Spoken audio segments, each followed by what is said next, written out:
Welcome to Tanya today. Rabbi Ronnie Fine coming to you from my home in Montreal, Canada. It's a privilege and a pleasure to share with you the Tanya of Freilichen Zeus Chanukah, last day of Chanukah. We welcome Robert from Boston, Shalom, and Natine from Canada. Welcome. Andrew is with us in New Jersey.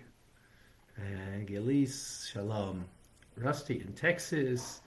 Michael, good afternoon to you in Germany. Cindy is with us in Florida. Diane in Arizona. June, good night in Australia.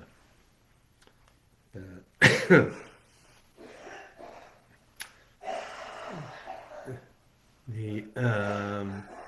Hanukkah is definitely over in Australia. Zar in Malaysia.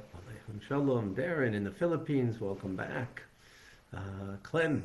Oh, good to see you, Clem, in Brisbane. Welcome. Lori's with us in North Carolina. Good morning. Karen in Phoenix, Arizona. Aretha in Boca Raton. Welcome. John is with us in North Carolina. Andrea in Phoenix. Annie in Costa Rica. Shmuel. Samuels. Welcome. Tim in Texas. Welcome to Leah is with us in Florida. Pam in Oakton, Virginia. David in California. Davida and Leva in New York. Eugenia in Calgary. Good morning. TJ, good evening and good night in Melbourne, if I remember. I know it's Australia, but I think it's Melbourne particularly.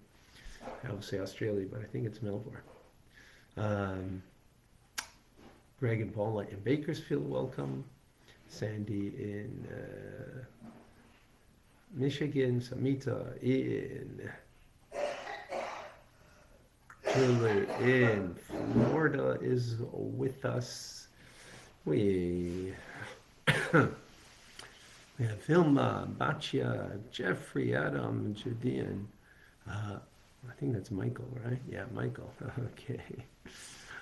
Boss, David, Selena, Tim, Michelle, Celeste, Shekel Chadash. Okay. Beautiful. And we have Rockstar, Yenta Telebenta, Alisa, Shmuel from Montreal, welcome. Sarah, welcome back.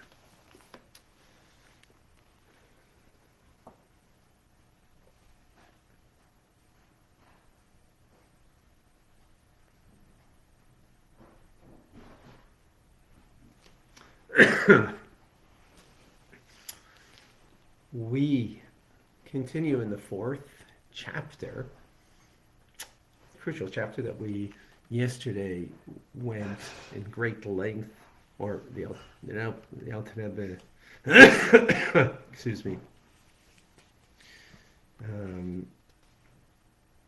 explained to us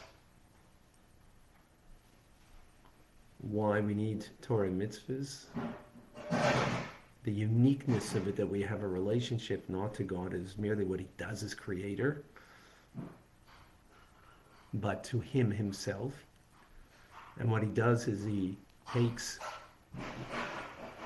just like he does for our soul, he takes a piece of him to put into our soul.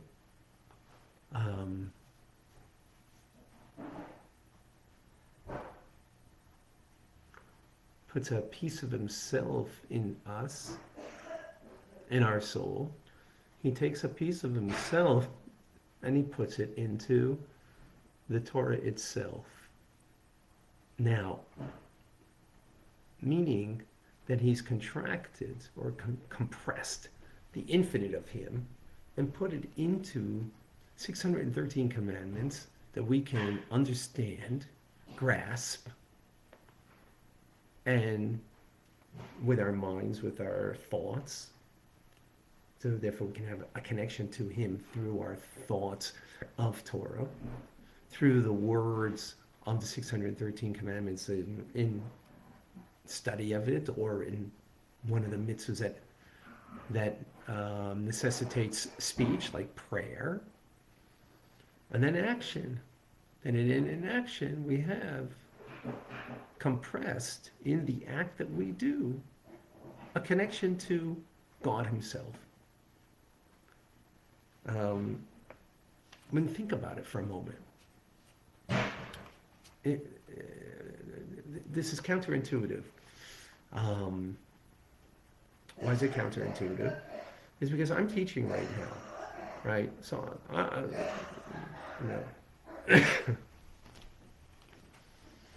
I'm teaching right now. And the teaching that I'm doing, what am I giving of me, is a ray of light. A ray of light of the understanding that's in my brain. And what you're getting is a ray of it. You're not getting the way it is in my head, right? Not getting that. Right? Anytime you have a conversation with somebody, how come, when you have a conversation with somebody and you're trying to explain them an idea, you have to explain like this and like that. Sometimes not so easy to grasp. Why? Because you're not giving them the way it's in your head. You're giving it to them the way it is, a glimmer of ray of light that's coming from the source of light, the luminary of your brain. And then that's what you would think that you would get from God in His Torah. That would make sense. Right, because that's the way it is by us.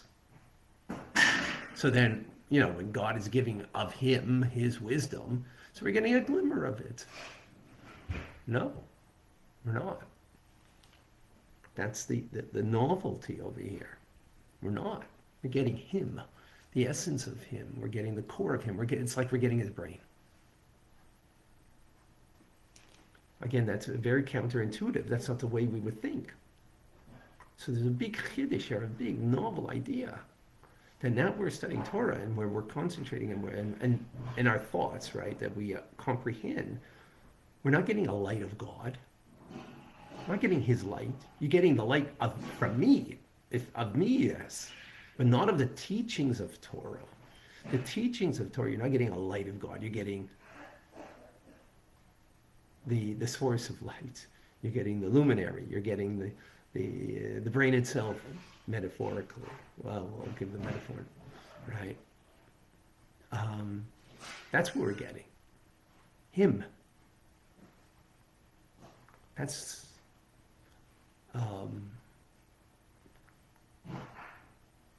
only God can do that. So the Alter Rebbe gives a metaphor for this, actually. And that metaphor is water. Water at the top of the mountain is the same water at the bottom of the mountain. Right? It's the same. Doesn't change. Again, light does. A light from the source of luminary, right? The light from the sun, the light from a bulb, right? Further you're removed from it, less of a ray.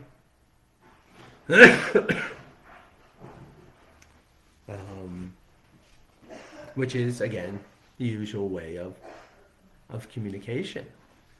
Like God communicates to us, Him, that the Torah descends from its lofty spiritual place above, that oneness with God, as we mentioned, the original state of being the will and wisdom of God, in a place in above that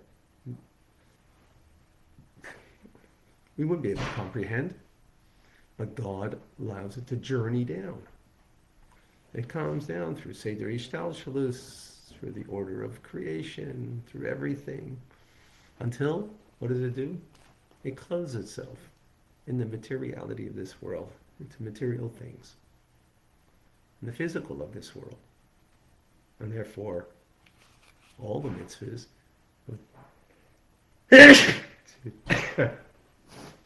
excuse me,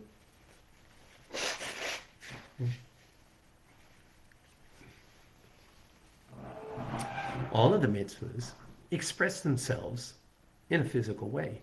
Even spiritual mitzvahs, like Ahavas Yisrael, to express love to another, has to be expressed in a real way. It can't be just a feeling in your heart. It has to be actually expressed in a, materially giving something to someone, helping them out financially, right? That's that is the way we need to express it, right? That's the way.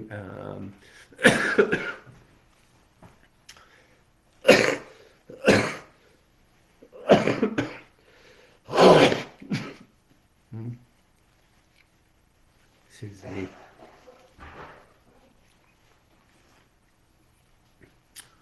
By the way, I'm much, much, much better. This is like the last lingering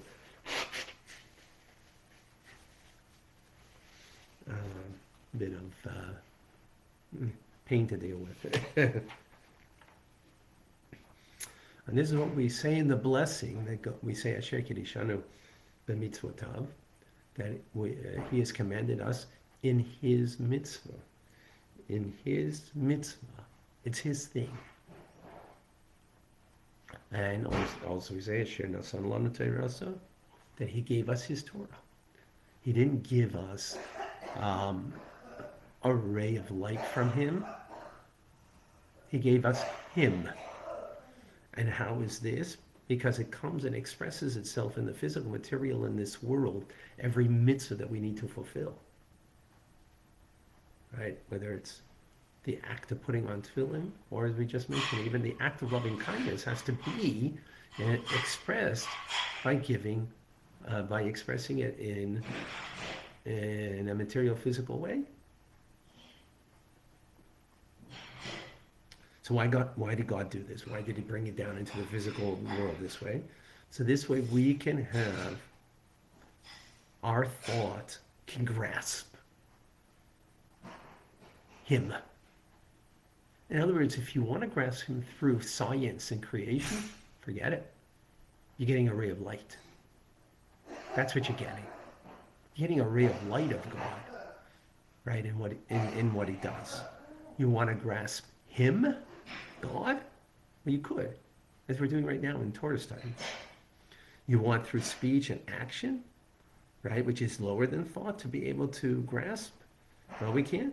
That's through the 613 commandments.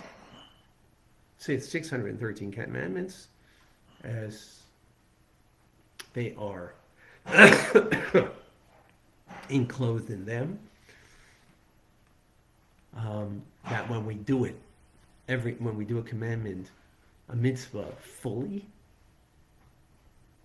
so then we are from head to toe being encompassed and enveloped by God and connected to Him. Now, even if you do it without a love and awe of God, then your power of action is bound up with God. But when you do it, not just with your power of action, but you do it with your entire being, like you're fully engaged, then your full being is enveloped, is surrounded by God.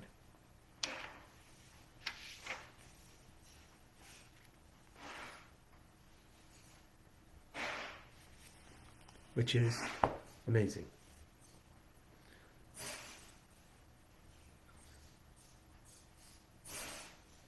So let's unpack this. I mean, I think I unpacked it already in the teachings. So people are very blown away by, and rightfully we should be, that if you look at the human body and the intricacies of the human body and God's creative power just in the human body, or maybe just in a leaf. If you look at a leaf and the intricacy of the leaf and how, it's winter now, so not too many leaves here. But to appreciate that is amazing. right? To appreciate the intricacies of the bodies even more so, right? To be a scientist, to be able to appreciate the botany and the physics and the chemistry of this world. Wow. That doesn't come to the toes of what we're talking about here. That's amazing. But that's about light, a glimmer of light that you get from God. That he expresses himself in creation. And yes, he does. But it's a ray of light. But it's not an attachment to him. That's Torah and mitzvahs. And that's what this is telling us over here, and how crucial this idea is. Because it allows, God allowed himself, through his humility, to bring down from the highest of the high, as water comes down to the lowest point, right? As we know, as water comes to the lowest point being in the physical, that in the physical, the Torah and mitzvahs is expressed, which allows us, therefore, to actually comprehend with our mind, with our thoughts, and to connect with our speech and action to God himself.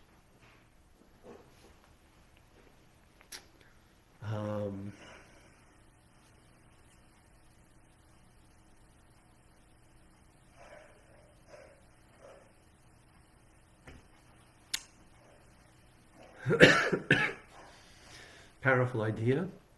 Any questions, any comments, any thoughts on this? Let's first see the questions that we have here.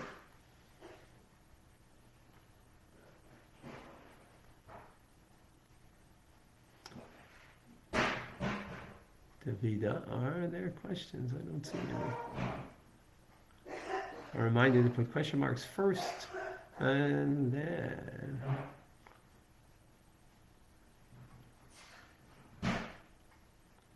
my wife is getting slowly but surely better.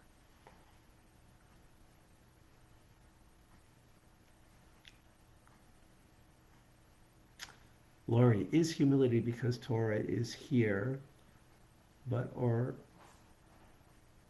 choice to find him?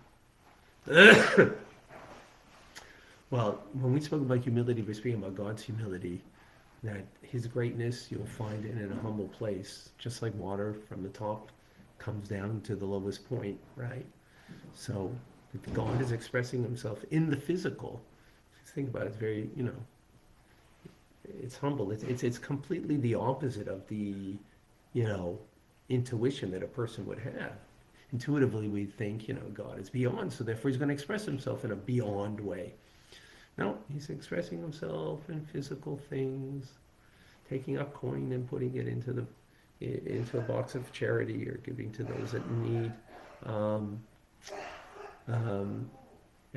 Lighting your Hanukkah menorah, which, of course, today is no longer. And all those physical acts of doing a mitzvah.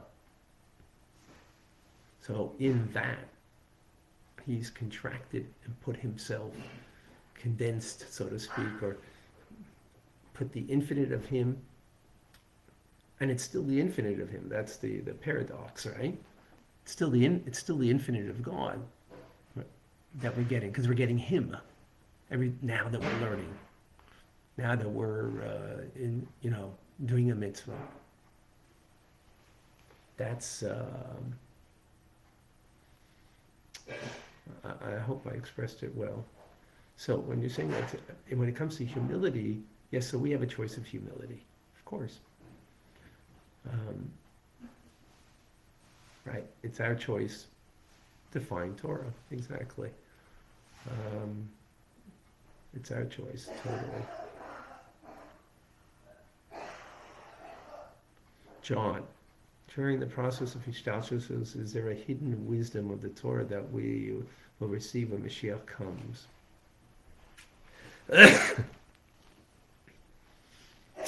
So, very good. So, when Mashiach comes, so right now, what we what I've explained doesn't mean we experience it. And thank you, John. Good question. It doesn't mean we experience it. Are we experiencing being bound up with God Himself? That's pretty, pretty loaded, pretty heavy. Mashiach, we will experience it. Now we need to know that that's the truth, and try to do it full-heartedly every mitzvah that we can, and hopefully through that we will have, you know, something of a, and even if we don't, have the experience, we will have it in times of Mashiach.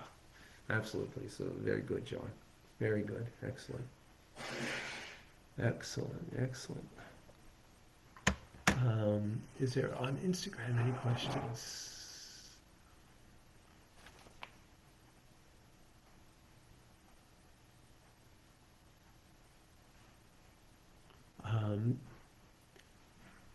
Reba, can you put up the Zoom on Instagram, please? Okay, because Liba would like to know.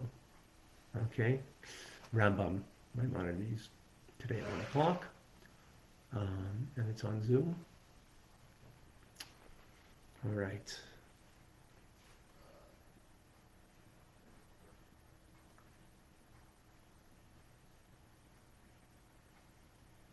Thank you, Rena. All right. Anybody here on?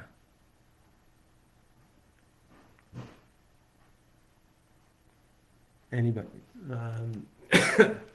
Anybody on Clubhouse want to share something?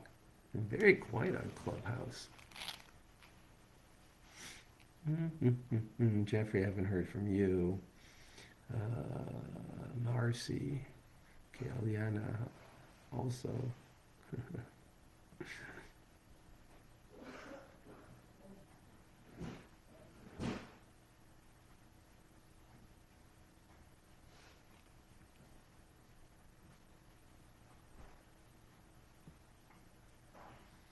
All right. Oh.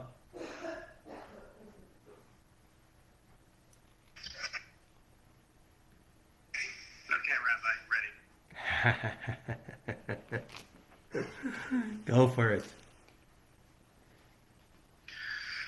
Well, just that, one of the things that I remember learning in my philosophy class, and, is the kind of classical idea of intelligent design. And it's interesting that I guess here there's no question about having to prove intelligent design as one of the proofs of God. But obviously here the assumption, there's no question of the proof of God existing, but the idea of intelligent design that you mentioned is an expression or array, I guess, of God. Yeah, exactly. Yeah, well said. Yeah. So you know what we're trying to, what the Alter Rebbe is trying to accomplish with us with Hasidus is the opposite of the human condition. The human condition is that I exist for sure. The question is, where's God, right? So sometimes I see it, I recognize Him. Sometimes I don't, and so we struggle with that notion. What the Alter Rebbe is trying to do with us with Hasidus is the opposite. God exists, that's for sure. The question is, how do I exist? How am I here? The fact that I feel me doesn't make me real. It doesn't make me real. The fact that I feel what I feel myself, when I have an awareness of Tanya to a degree that the truth of it, so that truth is pervasive to such a degree that truth is real. And me, not not so real, not so real. Now, what it sounds like, cutesy, but it's not, and there's something to it. Um, and the real truth to it will be is that um, those who struggle with God is because they are so real to them, and everything about them is so, you know, like there's nothing else but. And that's the only reality they can see. They can't see beyond that reality. Um, and therefore, everything becomes um, outside of the reality that they want and choose, becomes very hard to deal with and hard to live with. Whereas, um, where the opposite is true, so you don't take yourself so seriously. You don't take your needs so seriously. You're able to over to look above and beyond that, um, because hey, God is the only real thing. Therefore, what He wants is true and real, and what I want and need, okay. So I won't have that food that I wanted to eat. So I won't have that, I won't have that thing that I wanted in my life. Okay, no, it doesn't become such a real thing to you because it's not reality. And therefore you can do a mitzvah much more quickly. That makes it easier to do a mitzvah as a result. I hope that helped, Jeffrey. Yeah. And also, I think it was more or less the same time period in years that the intelligent design kind of ideas came to be written about or whatever. So I'm wondering how much of it was not conscious per se, but how much of it was an intentional kind of refutation.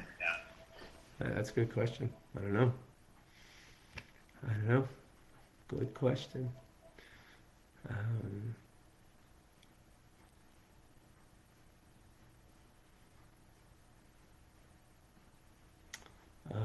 Samita, I don't know what you're saying about the functionality of the menorah.